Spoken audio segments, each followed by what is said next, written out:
நண்பர் மாதேவனோட நிறைய ஷோஸ் பார்த்துருக்கேன். டி டாக்கீஸ் வழங்கும் தி மாதேவன் ஷோ. இந்த கியூஆர் கோடை டக்குன்னு ஸ்கேன் பண்ணுங்க. ஜிம்னு ஒரு சர்ப்ரைஸ் gift உங்களுக்காகவே காத்திருக்கு.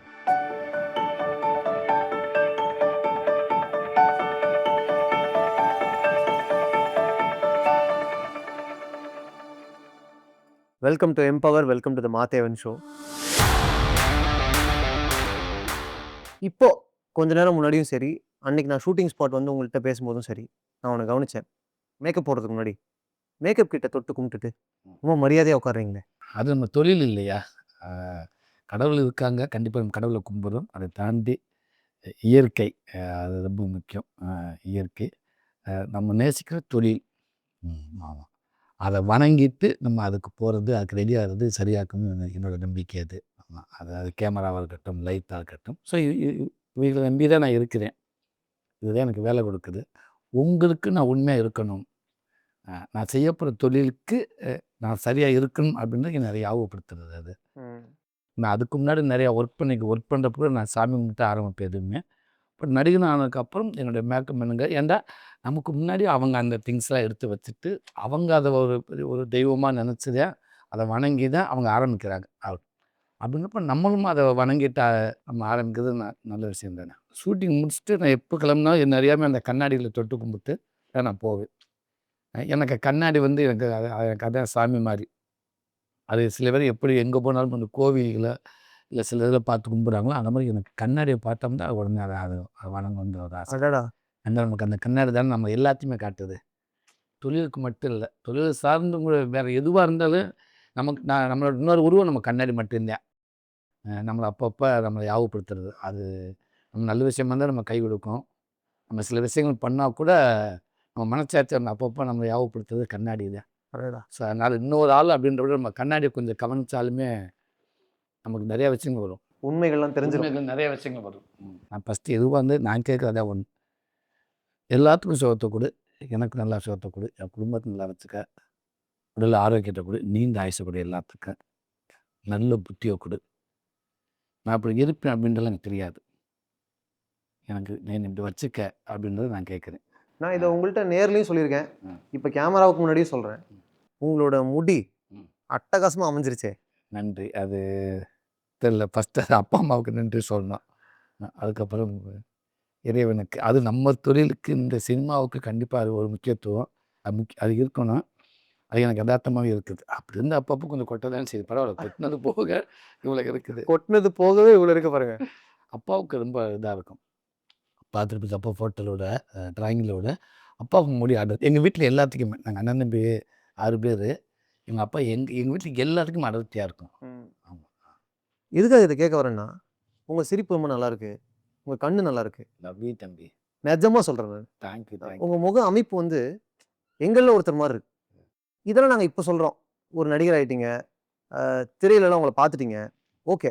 சின்ன வயசுலலாம் சூரியனுடைய முகமும் அமைப்பும் எப்படி உங்களை பிடிக்குமா? அழகாக இருக்கிறதுன்னு தோணுமா? எப்படி நம்ம ரசிக்காம உலகத்தில் வேறு யார் நம்ம ரசிக்க போகிறா? எனக்கு ஹீரோ முதல்ல நான் தானே, என்னை நான் தானே ரசிக்கணும். அதுக்கப்புறம் என்ன ரசிக்கிறது என் அம்மா, என் அப்பா இல்லையா? இன்னைக்கு இருக்க இந்த பொலிவு, இந்த ஒரு ஹாப்பி, இந்த ஒரு சின்ன லட்சணம் இன்னைக்கு இப்படி இருக்கு. அன்றைக்கி கொஞ்சம் வறுமையில் இருந்திருப்போம். வறுமையில நான் கஷ்டப்பட்ட காலத்தில் சொன்னேன். புரியுது. வீட்டில் நல்லா தான் வச்சுருந்தாங்க சின்ன வயசில். இப்போ இருக்கிற இன்னும் கொஞ்சமாக இன்னும் நான் அந்த ஃபோட்டோ பார்த்தா தெரிஞ்சிடும். ஆமாம், அப்படி தான் இருப்பேன் நான். நடிகர் ஆனதுக்கப்புறம் என்ன நான் சரியாக வச்சுக்கணும் அப்படின்ற விட அந்த தொழிலுக்காவது நான் சரியாக என்னை வச்சுக்கிறதுக்கான சூழல் இருக்குது. சரியாக என்ன நான் பார்த்துக்கிறேன். ஸோ இப்போ கொஞ்சம் இன்னும் அன்னைக்கு இருந்த விட இன்னும் கொஞ்சம் கூடுதலாக இப்போ கொஞ்சம் நல்லா பொலிவாக கொஞ்சம் அழகாகவே இருக்குன்னு நான் நினைக்கிறேன். நிச்சயமா. ஆமாம், மனசு நிம்மதியாக இருந்துச்சுன்னா, மனசில் ஒரு குழப்பம் இல்லைனாலே நம்ம ரொம்ப தெளிவாக இருப்போம். கண்டிப்பாக முகத்திலேயே அந்த தெளிவு வந்துடும் நான் நினைக்கிறேன். உண்மை 100% ஒன்றே ஒன்றுங்க, மனசு தான் பொருள். இன்னைக்கு எங்கே அவசர அவசரமாக ஓடிட்டே இருக்கோங்க. ஏதோ ஒன்று இதுக்கோ ஒன்றுக்கு ஓடுறோம், இதுக்கோ ஒன்று அடையிறக்காக ஓடுறோம், ஏதோ ஒன்று எடுத்து அடைஞ்சிட்டோம், ஏதோ ஒன்று எடுத்து சேர்த்துட்டோம், வச்சுட்டோம். எப்பாடி பிரச்சனை இல்லை, பின்னாடி வரவனுக்கு பிரச்சனை இல்லை, குழந்தைக்கு பிரச்சனை இல்லை, எப்பாடி ஸோ அப்படி எதுக்கு ஓடிட்டே இருக்கோம். அப்படியே எடுத்து வச்சாலும் திருப்பி ஓடிடுறோம். அப்புறம் ரெஸ்ட் எடுத்துகிட்டு திருப்பி ஓடுறோம், ஓடிக்கிட்டே தான் இருக்கேன். இல்லைங்க, இன்றைக்கி இருக்க காலகட்டத்துக்கு முதல் இன்வெஸ்ட்மெண்ட் உடம்பு தாங்க. உடம்பை நல்லா வச்சுக்கிட்டு உடம்பு நல்லா இருந்தால் மட்டும் எப்படின்னா மெயின் ட்ரீட்மெண்ட் மனசு. இதை மனசை நம்ம நல்லா வச்சுக்கிட்டா போதும் நமக்கு எதுவுமே வேணாங்க. எந்த கிரீன் தேவையில்லைங்க உலகத்தில். எவ்வளோ காசு அமெரிக்கா பொருளாகட்டும், லண்டன் மெட்டீரியல் ஆகட்டும், உலகத்தில் இல்லாத எந்த மெட்டீரியல் தேவையில்லைங்க. நீ ஹாப்பியாக சந்தோஷமாக இருந்தா எந்த மேக்கப்பும் தேவையில்லை. எந்த மேக்கப்பும் தேவையில்லை. அது சினிமாவுக்காக கேமராக்காக மேக்கப் எடுக்கிறோம், ஓகே. இது கொஞ்ச நேரம் சினிமாவுக்காக.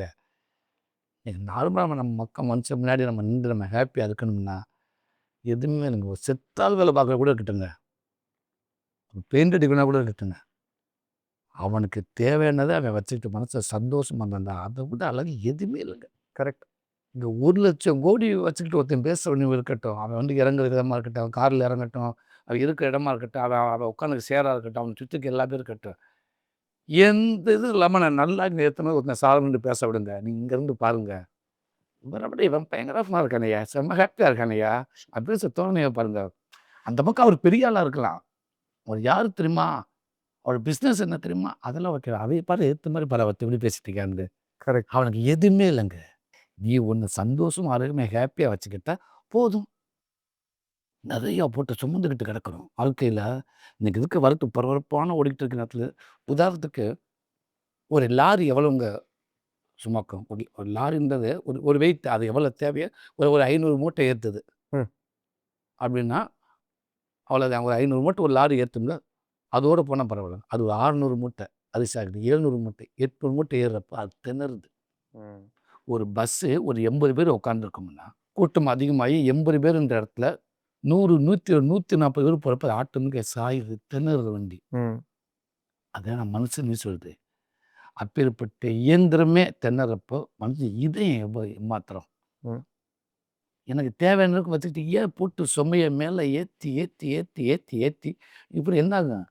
உன்னால் கரெக்டாக பயணிக்க முடியாது, திணறுவ. அந்த இயந்திரமே திணறப்போ இதயம் எப்படி இருக்கும்? இதே ஏமாத்திரம். ஸோ அளவான வெயிட்டு வச்சுக்கிட்டா அது சும்மா அது ரொம்ப தூரம் போயிட்டே இருக்கலாங்க. மனசுல எதுக்கு பாரம்? ஆமாம், நம்மளுடைய எதிர்பார்ப்புகள் எல்லாமே அது வரும் போகும், ஒன்றுமே பண்ண முடியாது. உலகத்தில் நம்ம பிறந்ததை கிடைச்சதை தவற விடுறதுக்காக இல்லை, கிடைச்சதை கொண்டாடுறதுக்காக இல்லையா? கரெக்ட். கிடைச்சதை தவற விடுறதுக்காக இல்லை, கிடைச்சதை கொண்டாடுறதுக்கு நம்ம பிறந்திருக்கோம்.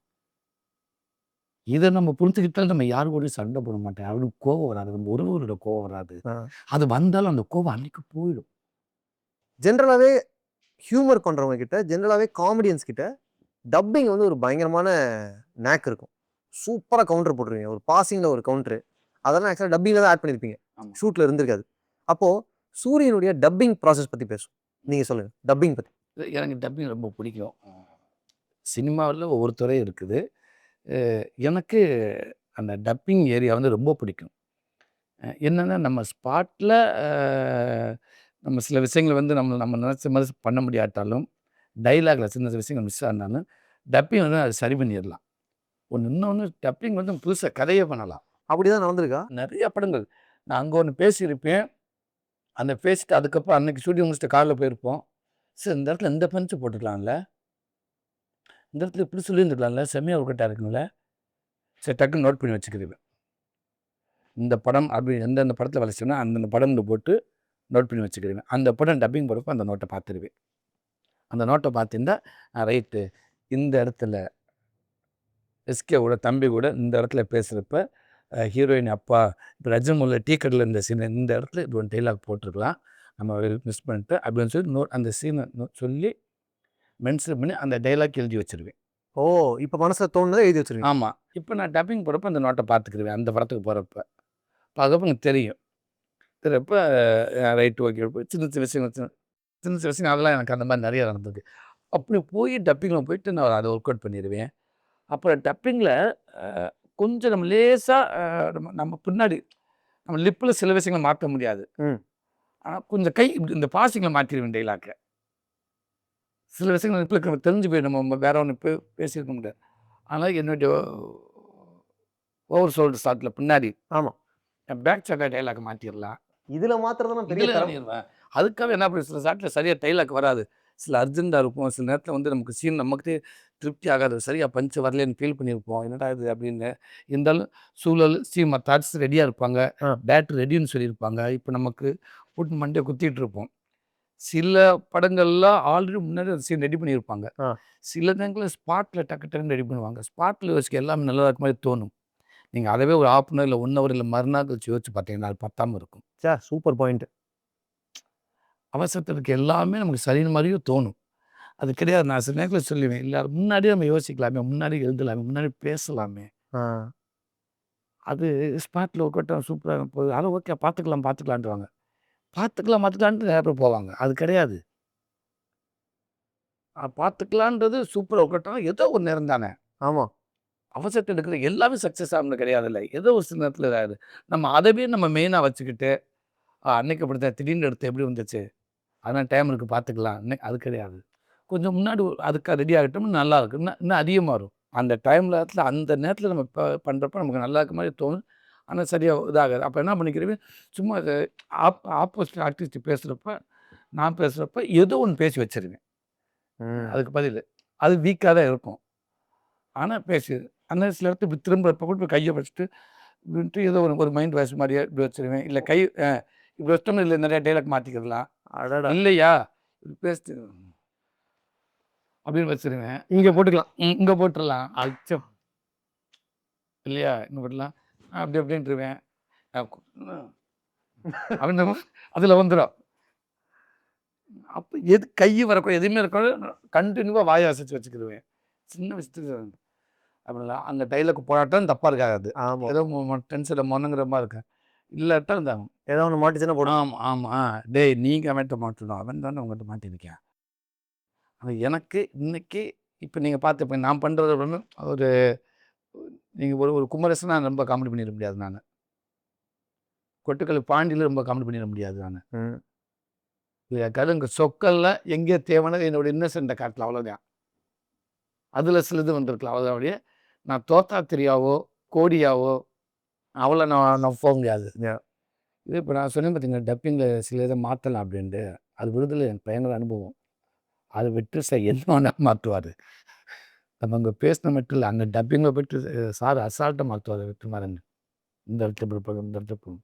என்னன்னா, ஒரு கேரக்டரா வர்றப்ப ஒரு காமெடியனா இருந்த சூர்யா அப்படியே தூக்கி ஓரமா ஒதுக்கி வச்சுட்டு, ஒரு கேரக்டரா பேசுறப்ப, அது நமக்கு டப்பிங் வாய்ஸ்லேருந்து எல்லாமே அங்க டோட்டலா எனக்கு வேற ஒரு சூர்யா என்னால பார்க்க முடிஞ்சுச்சு. அந்த குமரேசன்லேருந்து. ம். அது எனக்கு அந்த குமரேசன் எனக்கு பயங்கர ஹெல்ப்பா இருந்துச்சு. என்ன ஹெல்ப்பா இருக்கிறத விட, அ எனக்கு பெரிய நம்பிக்கை குடுத்துச்சு. ஓ! இப்படியும் நம்ம பண்ணலாம்.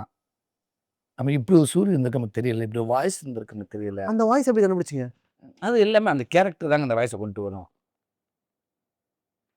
வாய்ஸ் வச்சு கேரக்டர் பண்ண முடியாதுல்ல. கேரக்டர வச்சு தான் அந்த வாய்ஸ் வரும். அந்த குமரேசனா அந்த இத அந்த மீட்டருக்கு அதுதான் டைரக்டர் ஃபிக்ஸ் பண்ணது. ம். எல்லாமே டைரக்டர் சொல்றது தானே. ஸோ வெற்றிமாறன வந்து எனக்கு எனக்கு இவ்வளோ தான் இருக்கணும். இதுக்குள்ள ஒண்ணு இன்னசென்ட் இருக்கணும். அவனுடைய நேர்மை இருக்கணும். இதெல்லாம் டப்பிங்க்கான இன்புட். டப்பிங்க்கான இது. அச்சோ!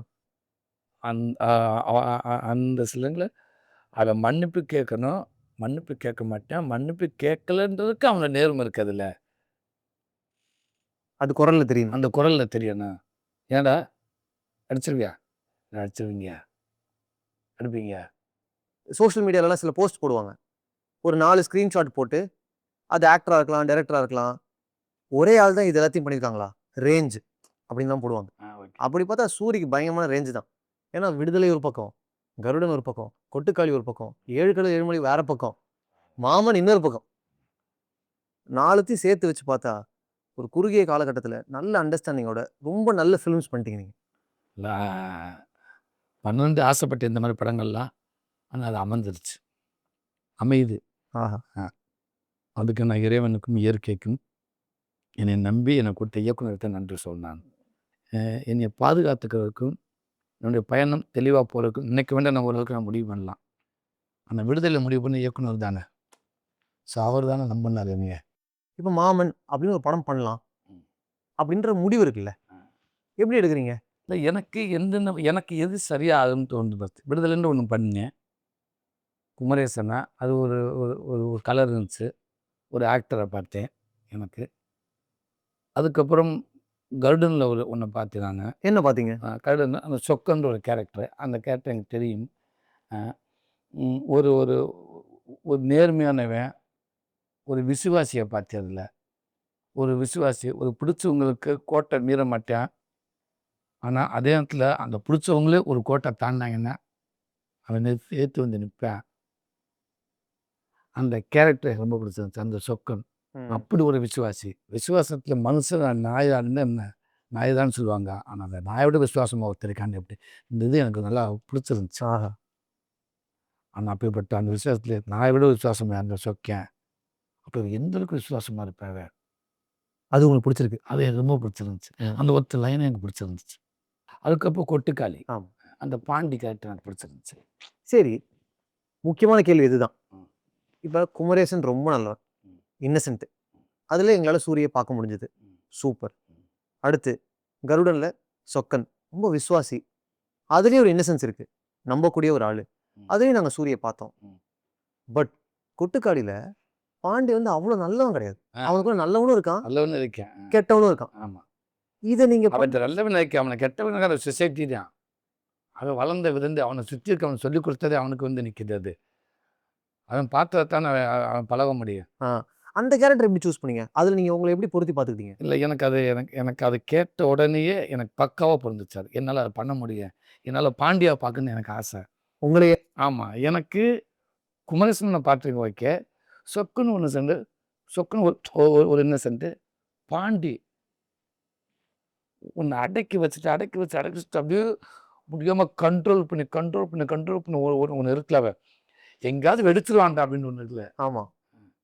அந்த வெடிக்கிறதுக்கு முன்னாடி ஒன்று அவ்வளோ ஏற்றி உள்ளே வச்சு அந்த பலூனை ஊதி கட்ட முடியாத அளவுக்கு வச்சு ஒரு அந்த நூல் எடுத்து விட்டு ஒன்று போகும் பார்த்தீங்கன்னா அவர் யார் அப்படி ஒரு கேரக்டர் கேரக்டர் அது. சார் சூப்பராக எக்ஸ்பிளைன் பண்ணிட்டீங்களே. அதுதான் அவன் கேரக்டர் எனக்கு. அடடா. நான் பார்த்துருக்கேன் அவங்கெல்லாம் அந்த மாதிரி கேரக்டர் நான் கேள்விப்பட்டிருக்கேன். அப்படி சில இருந்திருக்காங்க. எனக்கு அது பிடிச்சிருந்துச்சு. அப்போ கூட என் நண்பர் சொன்னாங்க எதுக்கு அதை பண்ணுறீங்க? அவர்கிட்ட நான் கதை சொல்கிறப்ப சொன்னார் இல்லை அந்த பொண்ணு தான் மெயினு. பொண்ணு அந்த அந்த ஸ்டோரி பொண்ணு மேலே தான் இருக்குது. என் கூட சும்மா ட்ராவல் பண்ணிக்கிட்டே இருக்கேன். அதிகபட்சம் 2 இடத்துல பேசியிருக்கேன். அவளை ஒரு இடத்துல அடிக்கிறேன் யாரோ. ஆனால் அந்த பொண்ணு வந்து கேரக்டர் சப்போஸ் அந்த படம் விருது வாங்கினா கூட அந்த பொண்ணு அவங்களுக்கு தான் கிடைக்கும், ஹீரோயினுக்கு தான் கிடைக்கும், உங்களுக்கு கிடைக்காது. அப்பெல்லாம் என்கிட்ட பேசினாங்க. அப்போ நான் விருதுக்காக நடிக்கணுமான்னு கேட்டேன். சரியா பண்ணி நல்ல கேரக்டர் எது பண்ணல விருது தானேயா புரியல. அது விருது கொடுத்தா தான் அந்த பாண்டிக்கு மரியாதையா என்ன பிடிச்ச கேரக்டர் பண்ணுறதுக்கு நான் எதுக்கு விருதை யோசிச்சேன். அதுக்கப்புறம் விருது கிடைக்கிறது சந்தோஷம். எனக்கு அந்த பாண்டியா பிடிச்சது இல்லைங்க அதில் ஒன்றும் இல்லைன்றாரு. இப்போ என் நண்பனுக்கு தெரியும், இந்த வீடியோ பார்த்தவங்களுக்கு தெரியும். அவரும் இல்லை அது வேணாண்டு இல்லைங்க டைலாக் இல்லை டைலாக் இருந்தால் மட்டும்தான் நடிக்கணுமா. அப்போ அந்த பொண்ணு ஒரு டைலாக் கூட கிடையாது. நான் ஓப்பனாக சொல்ல போனால் எனக்கு அந்த ஆனால் பெண் அவங்களுக்கு ரொம்ப பிடிக்கும் எனக்கு. காரணம் இந்த மாதிரி 4 பேர் சொல்கிறப்ப அந்த பொண்ணு டைலாக்கே கிடையாது. ஆனால் அது அந்த கேரக்டர் ஓகே பண்ணுறாங்க. அவங்க எடுத்து நடிக்கிறாங்க. என்னை விட எனக்கு அவங்களுக்கு என்ன பிடிச்சி அவங்களோட முடிவு தான் எனக்கு ரொம்ப பிடிச்சிச்சு. நைஸ். அது சூப்பர் இல்லை எதுவுமே இல்லை டைலாக்கே கிடையாது. ஆனால் அந்த பொண்ணு இருக்குது. அப்போ அந்த பொண்ணு தான் மெயின்னு சொன்னாங்க. இல்லைங்க எனக்கு இவனை பண்ணணுங்க. எனக்கு இந்த பாண்டிய கண்ணு முன்னாடி வந்துட்டாங்க. அவ எப்படி இருப்பான்னு கதை கேட்கும்போது. கதை கேட்குறப்ப அத்தனை பேர்த்துக்கு இது இல்லை என்னால் அவன் சொல்லி முடிச்சது நல்லா பாண்டி 100% பண்ணவே எனக்கு தெரியும். எனக்கு இந்த பாண்டி நம்ம பண்ணாமல் யாரா பண்ணுவா. எனக்கு அதனால எங்கள் ஒரு இயக்குனர் தம்பி சூப்பராக சொல்லியிருப்பாப்புல வந்து அப்படியே கிட்ட வந்து அப்படியே குழந்தைகிட்ட வந்து நீங்கள் என்ன படிக்கிறீங்க, அம்மா பேர் என்ன, அப்பா பேர் என்ன, உங்களுக்கு அக்கா ரொம்ப பிடிக்குமா, உங்களுக்கு என்ன பிடிக்கும், பொம்மை பிடிக்குமாமே அப்படின்னு சொல்லி முடிச்சு ஊசியை போட்டு முடிச்சிருப்பாங்க. அந்த மாதிரி அந்த தம்பி டைரக்டர் வினோத்ராஜ் ஒரு அழகாக சொல்லி கொடுப்பேன். நம்ம அப்படியே மைண்டில் ஏற்றிடுறது. எனக்கு அது சொல்லிக் கொடுப்ப ஈஸியாக உட்காந்துரும். எனக்கு ஒரு அம்பானியோட சிஓ இப்படி இருப்பான்னு அவர் ஒரு ரோலை சொன்னாதான் எனக்கு கஷ்டமாக இருக்கும். அம்பானியோட சிஓ எப்படி இருப்பான்னு தெரியலையே, நான் பார்க்கலையே, சரி ஓகே ஆக்ட் பண்ணி காட்டுங்க, நான் நடிகை தான் ட்ரை பண்ணுறேன், இப்படி இருந்தால் நீ ஆக்ட் பண்ணி காட்டுன்னு சொல்லலாம். இந்த பாண்டி எனக்குள்ளே வந்துடுவேன். இவன் நம்ம பாண்டி. எனக்கு ஆட்டோமேட்டிக்காக வந்து எனக்கு அந்த அந்த அந்த பாண்டிய சுமந்த அந்த கேரக்டர் இருக்குல்ல அது எனக்கு ரொம்ப பிடிச்சிச்சு. அச்சோ சூப்பர். ரொம்ப பிடிச்சிச்சு. நீங்கள் இந்த பலூன் எக்ஸாம்பிள் சூப்பராக கொடுத்துருக்கீங்க. சூப்பராக இருந்துச்சு. சொக்கனா போலீஸ் ஸ்டேஷனில் சடன் ஓப்பன் பண்ணுவீங்கல்ல, அந்த சீன் டப் பண்ணது சொல்லுங்கள். ஷூட்டிங் ஸ்பாட்லேயே நான் பேசினேன், என் மைண்டில் இருந்துச்சு. எனக்கு எனக்கு அதே அந்த கேரக்டர் நான் பார்த்துருக்கேன். எங்கே அது நான் ஃபஸ்ட்டு சொன்ன மாதிரி தான். எங்கேயோ ஒரு ரொம்ப பிடிச்சி போய் ஒருத்தன் ஓவர் விசுவாசம் பண்ணான்னா, அது ஸ்மெல் வந்தால் கூட நான் கண்டுபிடிச்சிருவேன். நீங்கள் 10 பேர் 50 பேர் நிற்கிற இடத்துல அவனுக்கு பிடிச்சது ஒன்று வச்சுன்னா, அவன் எங்கேயோ இடத்துல நின்றா கூட அவன் ஸ்மெல் கண்டுபிடிச்சிருவேன். அதீத பாசம், அதீத விசுவாசம்ன்றாங்களே அதுதான். எனக்கு எனக்கு அது அந்த இடத்துல மற்றதெல்லாம் சொல்கிறப்ப அவன் எல்லாத்தையும் யோசிச்சு சொல்லுவேன். இல்லாட்டி இதை பேசாம எதுவுமே கவனிக்க மாட்டான், விட மாட்டான். ஆனால் அவன் கேட்டான்னு சொல்லிடுவேன் டக்கு டக்குன்னு. அதான் எனக்கு பட பட பட பட பட பட பட பட படன்னு எனக்கு அந்த அது நான் டைலாக் கரெக்டாக மனப்பாடம் பண்ணி பேசினேன் அப்படின்றத விட எனக்கு அந்த சொக்குனை ரொம்ப பிடிச்சி போச்சு. அதனால தான் எனக்கு அது இன்னும் ரொம்ப லவ் பண்ண ஆரம்பிச்சிட்டேன் அந்த டைலாக்லாம் நான். இந்த ஸ்பாட்டில் எப்படி அடிச்சுன்னா அதே தான் நான் டப்பிங்கும் போய் அடிச்சிட்டேன். எனக்கு டப்பிங்கும் ஒரே டெக் தான் அது. மெமரி பவர் ஜாஸ்தியோ? அப்படிலாம் இல்லை, ஓரளவுக்கு மெமரி பவர் இருக்குது. அப்படிலாம் கிடையாது. சில நம்ம 2 டேக் போவோம், 3 டேக் போவோம். பட்டு சில லென்த்து டைலாக்கு எனக்கு பிடிக்கும். மாமனோட பேசியிருப்பேன் அப்படி. ஓ! ஆமாம். அந்த கஷ்டம் படத்தில் வருமா வராதுன்ட்டாங்க. அச்சோ! அக்கா சொல்லு, என்னடா நீலாம் வந்து என்னடா அப்படி என்னடா ஆகும்னு தாய்மாமன் ரொம்ப பீத்திக்கிறீங்க. மாமன்ட்ட பெரிய என்னடா பண்ணிட்டேன்னு கேட்கும். என்ன பண்ணிட்டீங்களாவா? உட்காரு. இங்க உனக்கு தம்பியா இருக்கிறது எவ்வளோ கஷ்டம் தெரியுமா? உன் புருஷனுக்கு மச்சான் இருக்கிறது எவ்வளோ கஷ்டம் தெரியுமா? இந்த உட்காந்துக்கான உன் புள்ள உரலு. இவனுக்கு மாமனாருக்கு எவ்வளோ கஷ்டம் தெரியுமாடி? இங்கே உன் மாமியார் இருக்கிற மாடர்ன் மனோரமா. இது அக்கா தங்கச்சிக்கு வித்தியாசம் இருக்கலாமே 2 3 வேலை இழுத்து போட்டு செய்யலாமல் வந்தால் உங்கள் வீட்டில் சம்பளத்துக்கு ஆள் வச்சு ஆளுக்கு வேலை வாங்குவீங்க. உனக்கு ஒரு திரும்ப வீட்டுக்காரர் இருக்கானே அவனை கண்ணை கட்டி பக்கத்தில் பண்ணி விட்டால் கூட உனக்கு வீடு வந்து சாப்பிட்டுடாடி. அது மாதிரி உனக்கு ஆனா ஊனா இன்பா இன்பா இன்பம் எனக்கு ஃபோன் மேலே போட்டு கொலையாக கொள்றாண்டி. நான் தெரியாமல் கேட்குறேன். எங்கள் ஆத்தாக்கறி வந்து அவனுக்கு ஒன்றை கட்டி கொடுத்துருக்காங்க, இல்லை என்ன சேர்த்து கட்டி கொடுத்துருக்காங்க? இந்த ராத்திரி அர்த்தராத்திரி 3 மணிக்கு ஃபோன் பண்ணி மச்சான் எங்கே இருக்க ஓடியாங்கிற. நானும் என்னாச்சு ஏதாச்சும் மச்சானுக்கு என்னமா நினச்சிட்டு உயிரை கையில் பிடிச்சிட்டு அவசரம் ஓடியாந்து பார்த்தா ராத்திரி 3 மணிக்கு மாப்பிள்ளை மூடி திருச்சி திறந்து விடுங்கிறாண்டி. மானங்கட்டத்தனமாக நானும் திறந்து கொடுத்துட்டு தான் வண்டி. உன் பிள்ளைக்கு ஸ்கூலுக்கு விட்டு வீட்டுக்கு கூட்டு வந்து வீட்டு படம் செய்ய வச்சு வருஷம் சாப்பிட வச்சு நெஞ்சு முள்ள படுக்க வச்சு தட்டி கொடுத்து அவனுக்கு கதை சொல்லி தூங்க வச்சா தாண்டி அவனுக்கு தூக்கம் வரும், எனக்கு தூக்கம் வரும். இந்த உட்காந்துருக்கான இவன் 7:30 மணி பள்ளிக்கூடத்துக்கு 5:30 மணிக்கு எழுப்பி விட்டு பல்ல விளக்கி விட்டு ஆய்க்கழுவி விட்டு இவன் குளிப்பாட்டி விட்டு துவட்டி தலை சீவி பவுடர் வச்சு யூனிஃபார்ம் அவங்களுக்கு பேரில் சட்டை டவுசர் ஷூ சாக்ஸு பெல்ட்டு வீட்டில் ஒரு டை லொட்டு லொசுக்குன்னு எல்லாத்தையும் மாட்டி விட்டு உதுன்னு குதிக்கிறவனுக்கு குஞ்சு முனி மாட்டிடாமல் ஜெப்பையும் போட்டு விட்டு அவனை பள்ளிக்கூடத்துக்கு ஏற்பாடு பண்ணுறதுக்குள்ளே ஏம்பாடு பெரும்பாடு ஆயிருண்டி. அந்த 4 உருண்டு வாய்ப்பில் திணிக்கிறதுக்குள்ளே ஏன் நாக்கு தள்ளி போயிருண்டு. அப்புறாண்டு வீட்டு முடிச்சுட்டு உசுன்னு உட்காந்துருப்போம். உடனே உள்ளேருந்து கேட்பாவாரு, என்னடா என் புள்ள சாப்பிட்டானாண்டு அப்படியே ஓங்கி ஒன்று அடிக்கணும் போல இருக்கண்டி. ஏண்டி திருச்சியில் பெரு பண்ண சோசியக்காரன் கூட என் கையை பார்த்து சோச்சு சொல்ல முடியாமல் தவிக்கிறான்டி. உன் பிள்ளைக்கு குண்டிகளை விட்டு என் கைரேகையே அழிஞ்சு போச்சுடி. இதெல்லாம் ஏன் உங்களுக்கு போய் உங்கள் மாதிரி அக்கா இருந்துச்சு யாருக்குமே தெரியல. எதையுமே சொல்லி செய்கிறவங்க இந்த தாய்மாமிங்க எதையுமே சொல்லாமல் செய்கிறவங்க இந்த தாய்மாமிங்க. இந்த மாதிரி ஒன்று வரும். Super super. என்ன இருக்கு லென்த்தாக படம்னு பேசி செம்ம ஃப்ளோங்க. இப்போ இந்த ஃப்ளோ வந்து ஸ்டோரி சூர்யா இருக்கிறதுனால தான் உங்களுக்கு டக்குன்னு வருதா? இல்லை அப்படிலாம் இல்லை. அப்படிலாம் கிடையாது. ஒரு சீனுக்கு இது அப்படின்னா நான் டைலாக் மைண்டில் ஏற்றிடுவேன், அவ்வளோதான். இது 2வது இது என்ன நம்ம ஸ்டோரின்றதுனால இது இன்னும் ஈஸி, இன்னும் நெருக்கமாக இருக்கு. இன்னும் நெருக்கமாக இருக்குது. ஓகே. பட் இதெல்லாம் கூட இவர் எழுதுனதா, இது எல்லாமே இயக்குனர் தான். அவர் எழுதுனது எல்லாமே. எனக்கு அந்த மாமனா பண்ணுற ரொம்ப நாள் ஒரு ஆசை, அந்த தாய்மாமன் பண்ணணும்.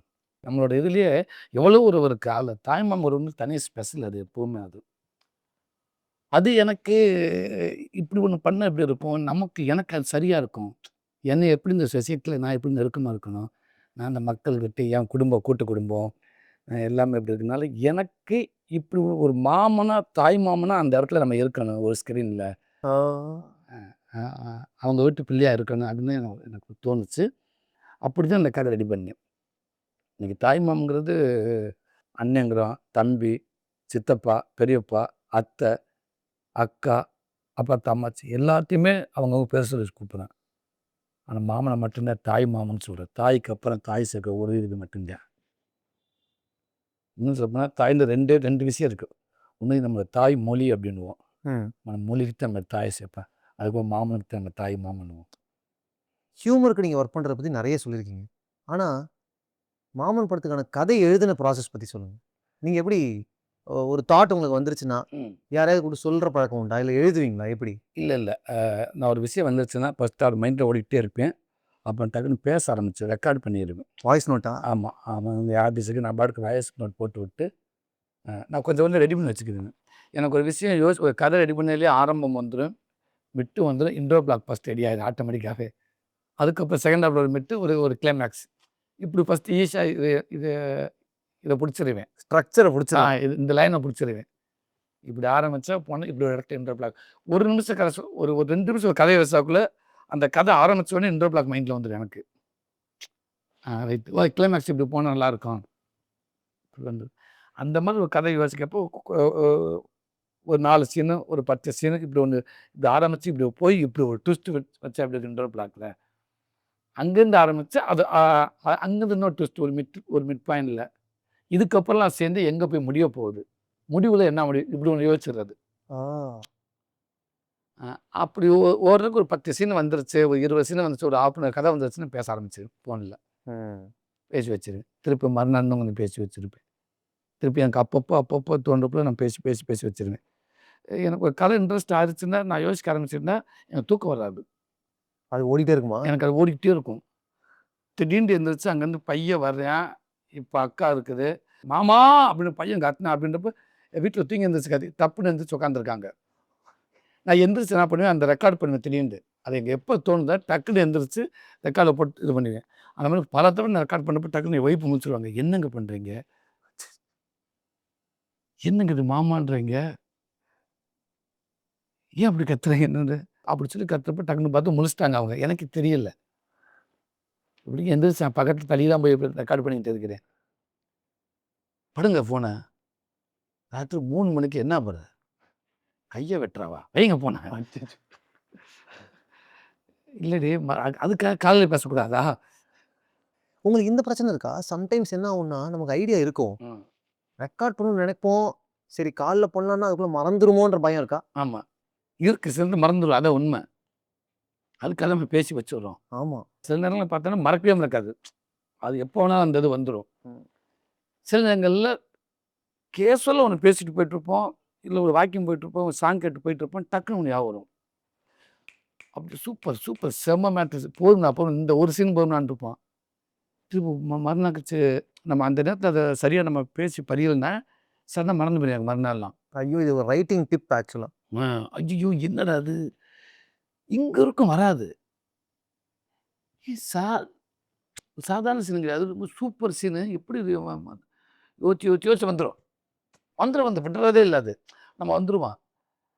அது அந்த யோசிக்கு முன்னாடி நம்ம எந்த மண்ணில் இருந்தோம்ன்றதை பிடிச்சிட்டோம்னா வந்துடும் அது ஆட்டோமேட்டிக்காக.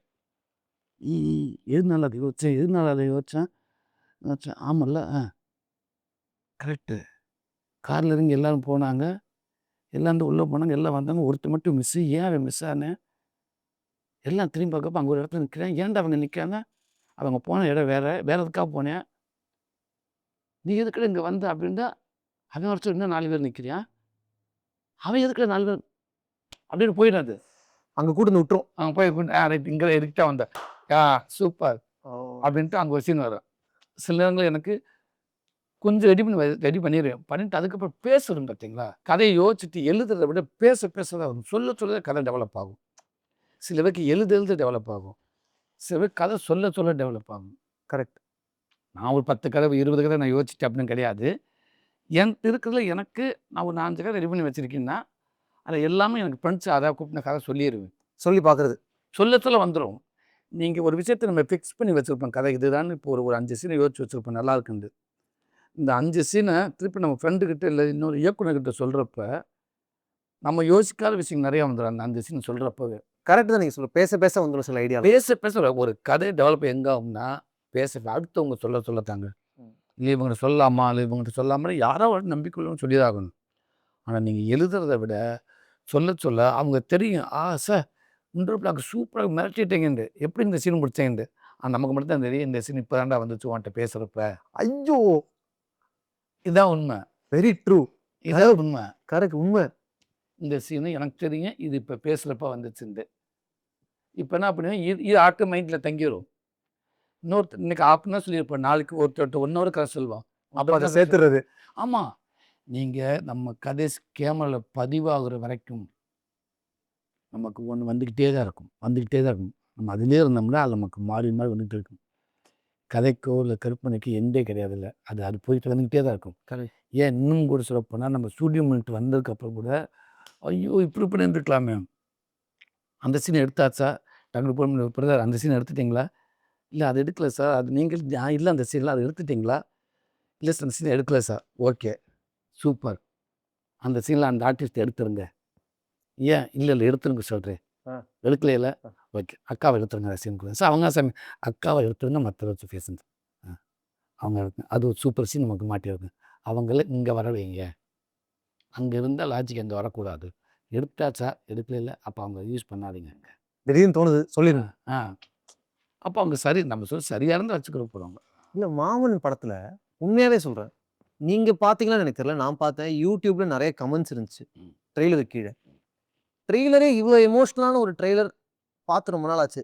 ஆமாம் கமெண்ட்ஸ் எல்லாமே அப்படிதான் இருந்தது. ஆமாம், எனக்கு பயங்கர காட்டு அது, எல்லோரும் ரொம்ப எமோஷ்னலாக நீங்கள் பார்த்துருப்பீங்க, எல்லாருமே ரொம்ப எமோஷ்னலாக பயங்கரமாக கமெண்ட் பண்ணியிருந்தாங்க எல்லாருமே. எஸ்பெஷலி ட்ரெய்லரில் அந்த கண்ணாடி மொமெண்ட்டு, சே அட்டகாசமான சீனுங்க அது, அட்டகாசம்.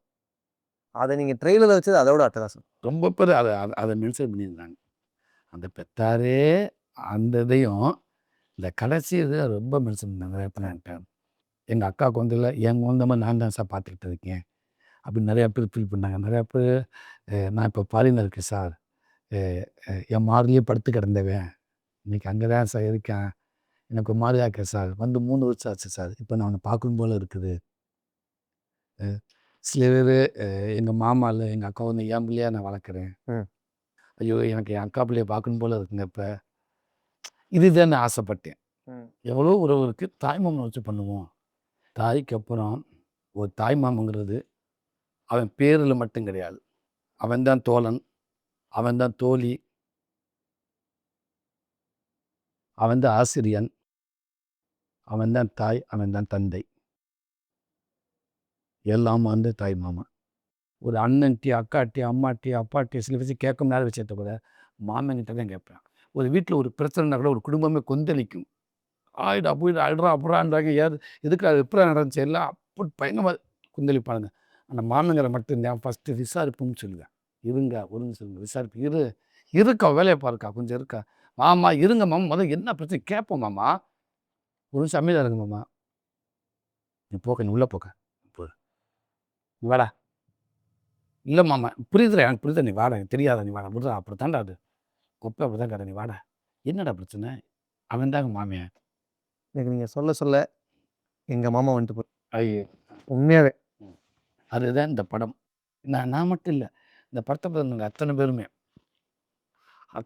பேருமே ஒரு இடத்துல லைட் ஆஃபீஸர்ஸ்லேருந்து நிறையா பேர் எமோஷனலாக சார் இதே மாதிரி சார் என் வீட்டில் நடந்துச்சு சார், சார் இதே பிரச்சனை தான் சார்,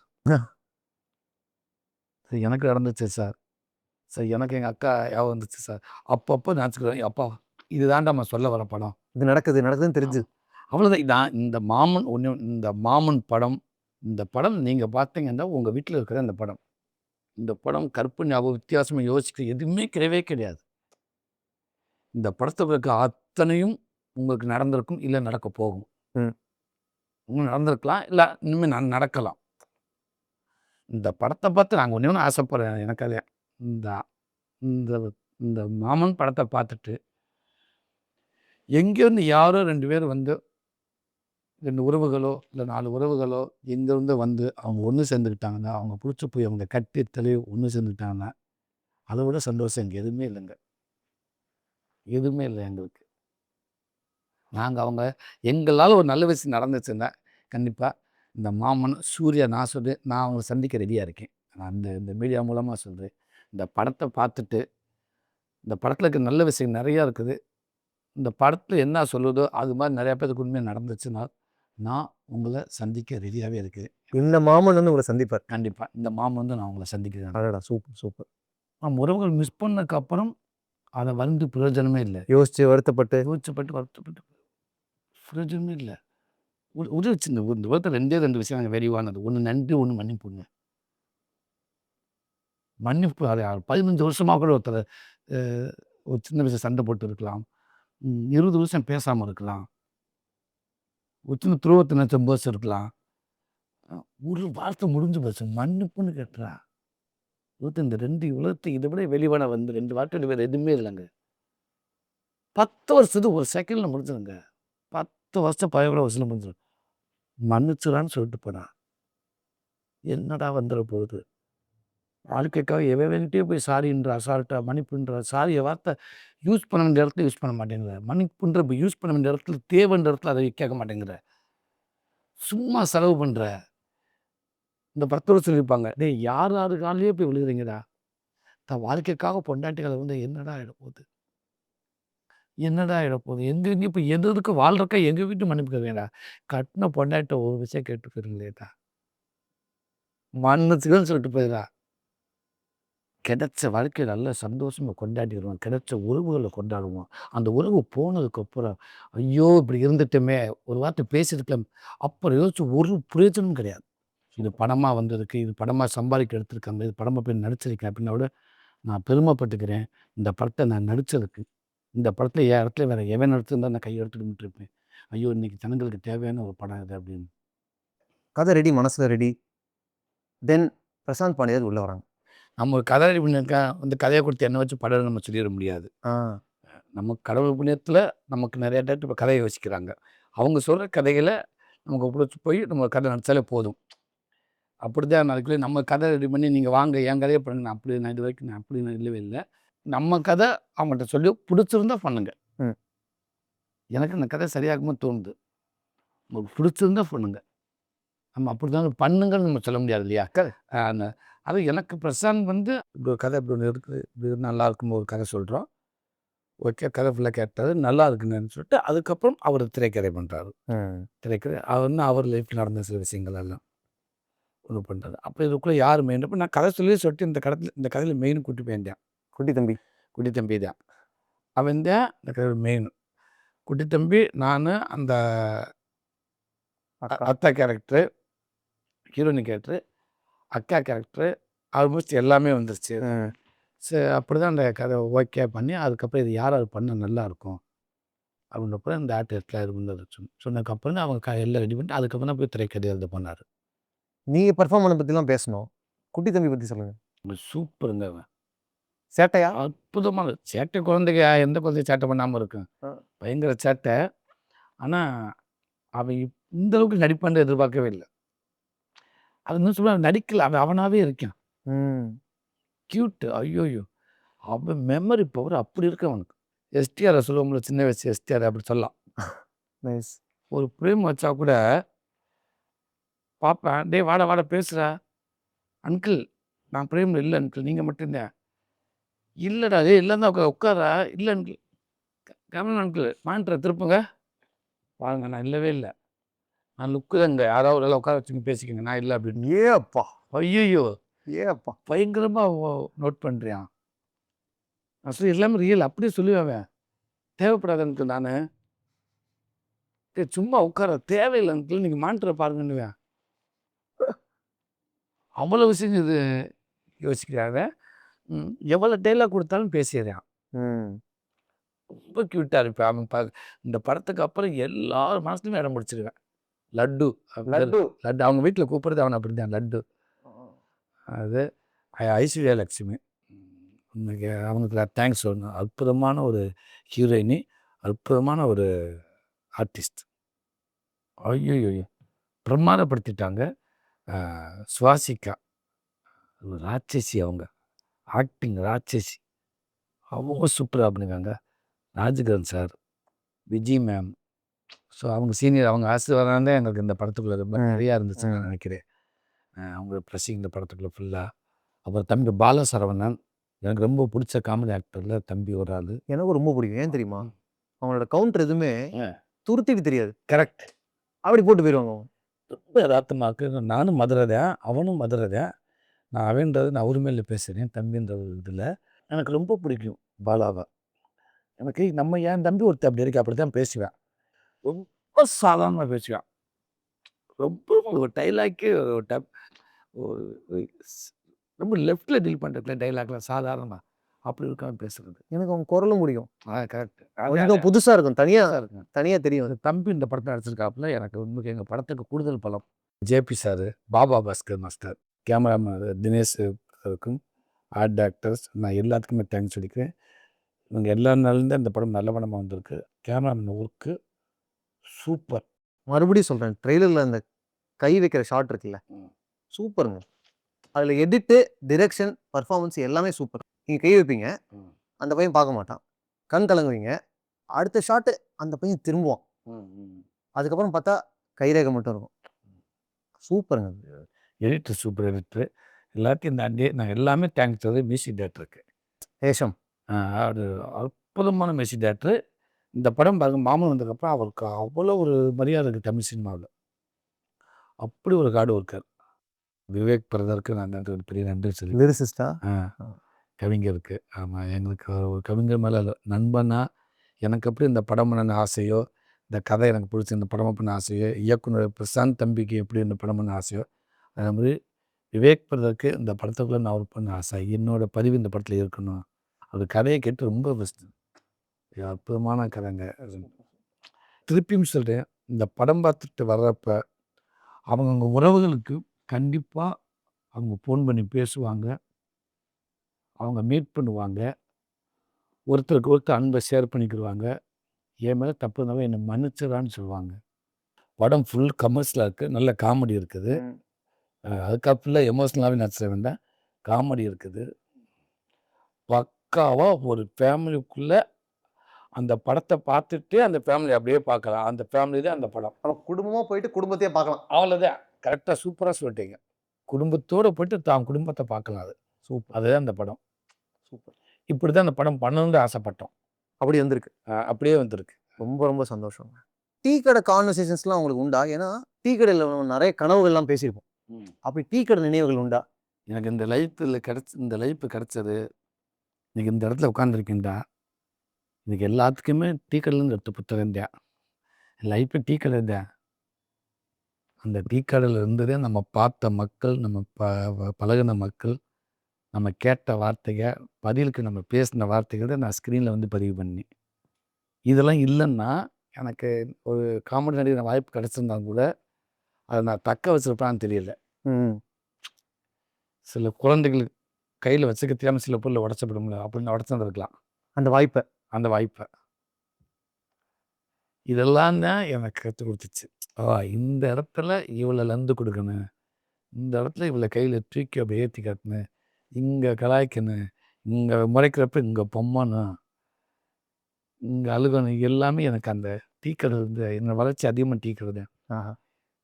ஊரில் டீ கடை தான் இந்த கிராமங்களில். சென்னைக்கு நடிகனாக வந்ததுக்கப்புறம் நம்ம பாய் விரித்து படுக்கிற இடம் மட்டும்தான் நமக்கான வீடாக இருந்துச்சு ஒழிய, பாய் விரிக்காத ஒரு இடம்டா அது நம்ம டீ கடை மட்டும்தான். அங்கே தான் நடந்திருப்போம். ஐ திங்க் டீயும் சினிமாவும் பிரிக்கவே முடியாது. ஆமாம், வாய்ப்பில் நீங்கள் சினிமாவுக்கு டீக்கும் அப்படி ஒரு தொடர்பு இருக்குது. நான் சொல்லப்போனால் இப்போ தாய் மாமன் மாதிரி தான், மாமன் மாப்பிள்ளை மாதிரி தான் சினிமாவும் டீ கடையும். ஒரு 6-7 வருஷம் பிளாக் காப்பி மட்டும்தான் குடிச்சிட்டு இருந்தேன். பால் டீ சாப்பிடவே மாட்டேன். இப்போ தான் ஒரு பால் காப்பி சாப்பிட்டு சமீபத்தில், அவ்வளோதான் ஒன்று சாப்பிட்டு அது இப்போ வரைக்கும் போய் தொத்திக்கிடுச்சு. விடவே முடியல, போராடிக்கிட்டு இருக்கிறேன். எந்த விஷயமும் பிடிக்கலன்னு டக்குன்னு அதை விட்டுருவேன் நான். இந்த காப்பிக்கு மட்டும் எங்கேருந்து அடிக்டானேன்றே எனக்கு தெரியல. சமீபமாக ஒரு 4-5 மாதமாக ரொம்ப அடிக்ட் ஆகிட்டேன் காப்பிக்கு.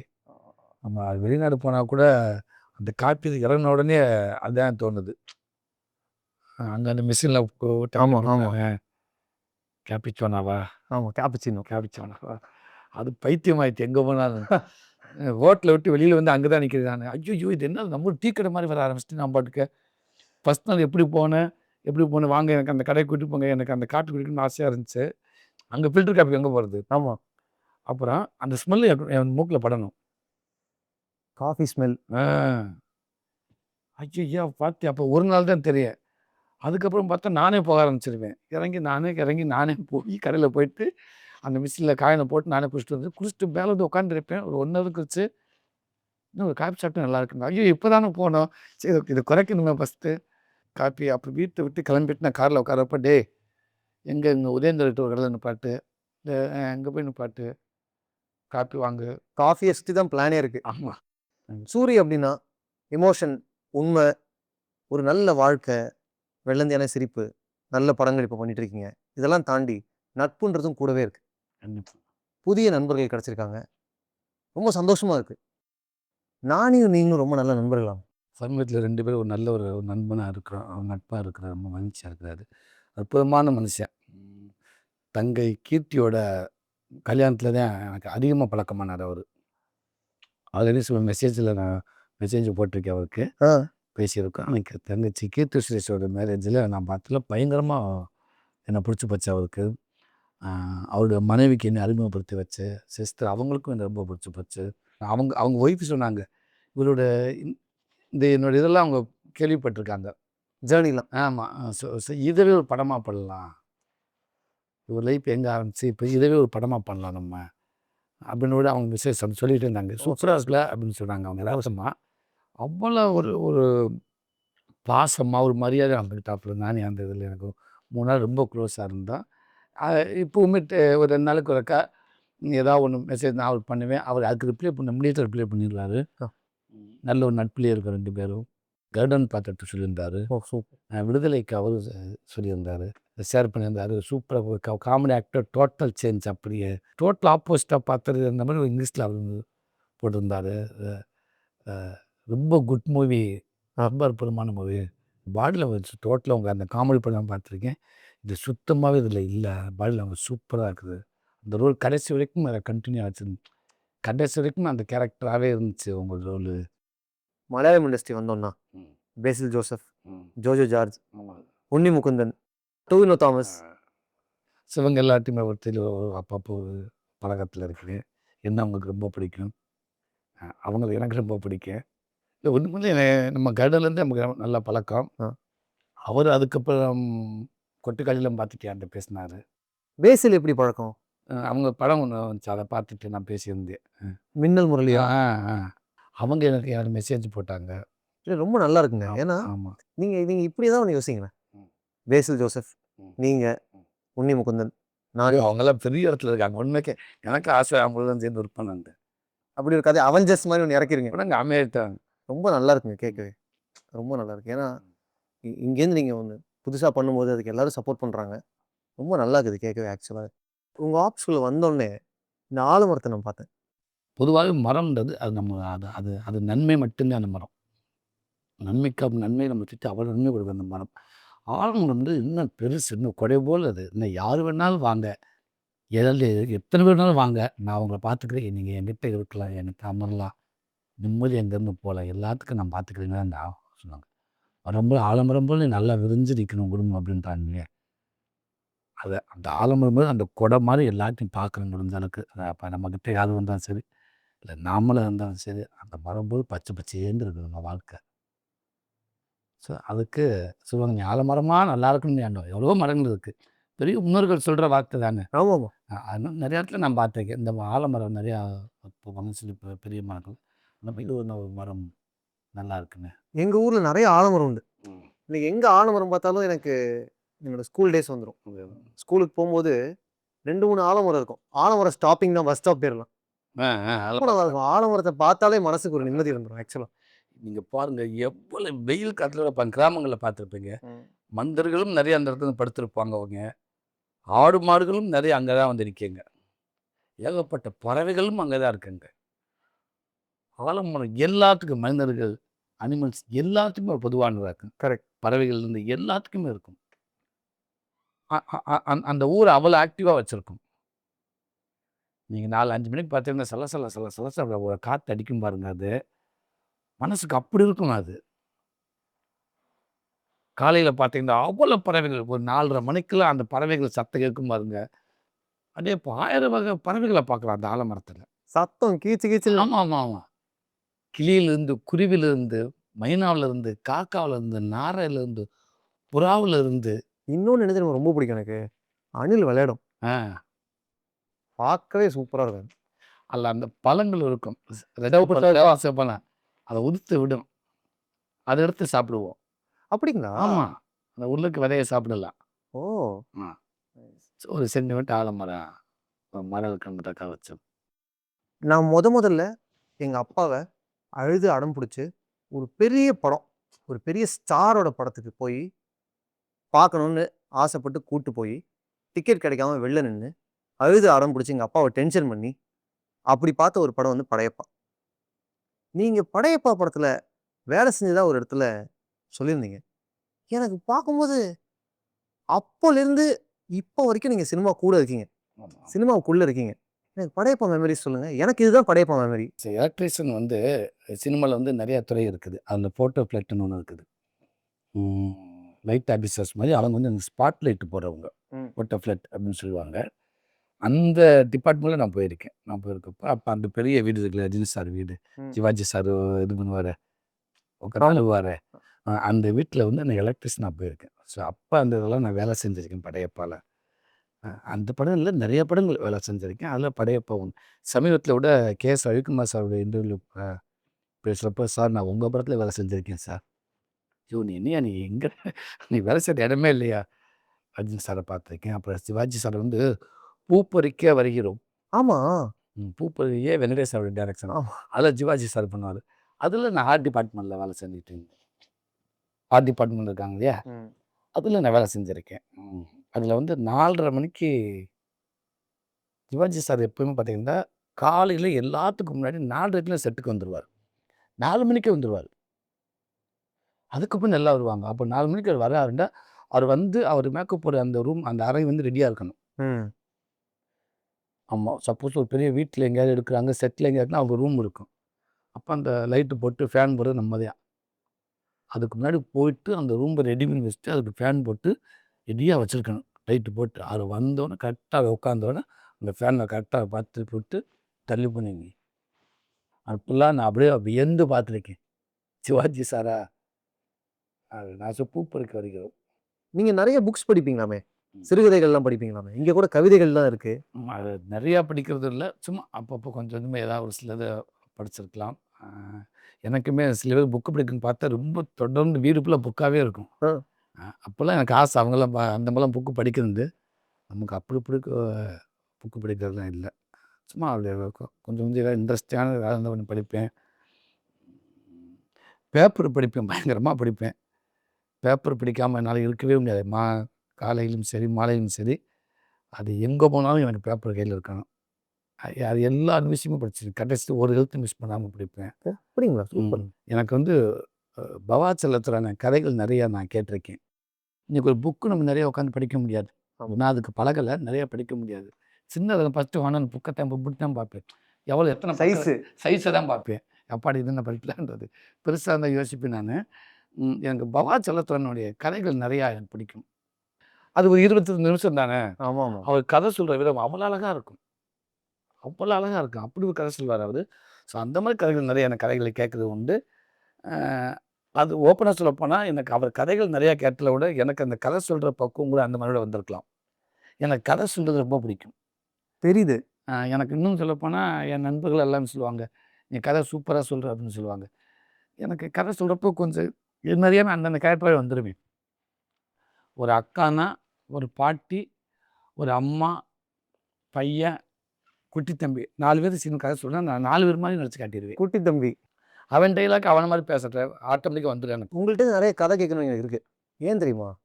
உங்களுக்குள்ள நிறைய இமோஷன்ஸ் இருக்கு. அந்த இமோஷன்ஸ்லாம் ஒரு உண்மை இருக்கு. உங்களுடைய அப்பா பேஸ் பண்ணி ஒரு கதை வச்சிருக்கீங்களாமே, அது என்ன கதை? அப்பா முத்துச்சாமியும் சேங்கி அரசியும். ஆமாம், அது ஒரு எங்கள் அப்பா, எங்கள் அம்மா, நாங்கள் பசங்க. அது அது அது ஒரு ஒரு அற்புதமான ஒரு வாழ்வியலாக இருக்கும். ஆமாம், அது அது என்னோடய ஆசை, அது என்னோடய கனவு. அந்த அந்த அந்த படத்தை எடுத்து என் குடும்பத்துக்கு நான் அந்த படத்தை போட்டு காட்டிடணும். அப்பா தவறிட்டார். நான் எங்கள் அப்பாவை எங்கள் அம்மா முன்னாடி காட்டணும். ஸோ எங்கள் அப்பாவை நான் நடித்து எங்கள் அம்மாவை பார்க்க வைக்கணும். அது என்னோடய ஆசை. நிறைவேறணும். கண்டிப்பாக வெற்றிகரமாக நிறைவேறணும். Looking forward. தேங்க்யூ. இதுக்கான வாய்ஸ் நோட்ஸ் தான் ரெடியா இருக்குது, ஃபுல்லாகவே வச்சுட்டு ரெடி பண்ணி வச்சுட்டேன். ஃபுல் ஸ்கிரிப்டாகவே இருக்குது. இதை நிறையா பேர்ட்டு அந்த கதையை சொல்லியிருக்கேன். அன்னை வெற்றிமாறன் அன்னைக்கிட்ட நான் கதையை ஒரு 3 மணி நேரம் சொல்லியிருக்கேன். அவர்கிட்ட ஒரு 10 நிமிஷம் அவர் அவர் அவர் அவர் ஒர்க்கை விட்டு பேசுகிறது பெரிய விஷயம். அவர்கிட்ட ஒரு 3 மணி நேரம் உட்காந்து கதை சொல்லியிருப்பேன். எனக்கு அதுவே எனக்கு ஒரு பெரிய பாக்கியம். நான் கதை ரெடி பண்ணுறதுக்கும், நான் ஒரு கதை ஆசிரியர் எனக்கு தெரிஞ்ச வரைக்கும் நான் ஒரு கதை ஆசிரியர் தான். நான் ஒரு கதை ரெடி பண்ணுறதுக்கு எனக்கு நம்பிக்கை கொடுத்தது இதெல்லாம் தான். வெற்றிமாறன் அண்ணங்கிட்டலாம் அவர் கதை சொல்லி அவர்கிட்ட ஒரு ஒப்பீனியன் கேட்குறது இல்லையா, ஆமாம். இதெல்லாம் தான் எனக்கு நம்பிக்கை. அவர் மிகப்பெரிய ஒரு ரைட்டரு, ஒரு பெரிய டைரக்டர் அவர். ஒரு பாயிண்ட் ஆஃப் டைமில் உங்கள் முகம் இல்லாத முக்கியமான தமிழ் சினிமா போஸ்டரே கிடையாது. கண்டிப்பாக. இதை நாங்கள் கவனிச்சிருக்கோம்.